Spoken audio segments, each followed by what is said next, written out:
Alors, dans ce festival, j'anime un atelier sur la traduction dans tous ses états pour un peu amener les jeunes à connaître ce métier, les implications que ça a derrière et puis surtout à travers des contenus qu'ils consomment au quotidien pour avoir une porte d'entrée assez facile et amusante sur ce métier. Alors, c'est parce que je travaille déjà avec le festival Court-Circuit 66, donc l'association Court-Circuit qui organise le FFF, organise aussi un festival éponyme. Et on travaillait déjà ensemble sur beaucoup de choses, sur le transfrontalier et sur les sous-titrages de films. Et de là est née l'idée de faire cet atelier. En fait, c'est Court-Circuit qui me l'a proposé. Et ensuite, ça s'est fait. Ça a été une très belle aventure. Et ça l'est encore.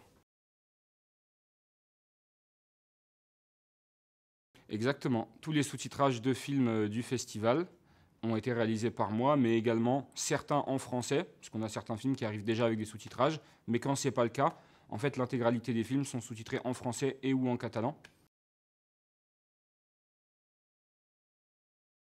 Comme c'est un atelier d'initiation à la traduction, souvent c'est un métier ou des métiers, l'interprétariat et la traduction, qu'ils ne connaissent pas du tout. C'est une première approche et l'expérience qu'ils ont des films, des bords plateaux, des projections n'influe pas forcément sur la connaissance qu'ils ont du métier.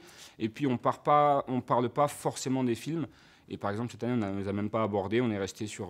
voilà, on les a évoqués. On a parlé surtout d'animés, pour donner un exemple concret. Et donc, voilà, c'est une réaction toute nouvelle et je pense que ce n'est pas forcément lié au bord plateau. Ou en tout cas, si c'est lié à l'expérience qu'eux, ils ont des projections, moi, je ne le ressens pas et je ne suis pas en capacité de le sentir. Mais dans l'ensemble, j'ai toujours des questions très intéressantes et qui me surprennent de plein de jeunes.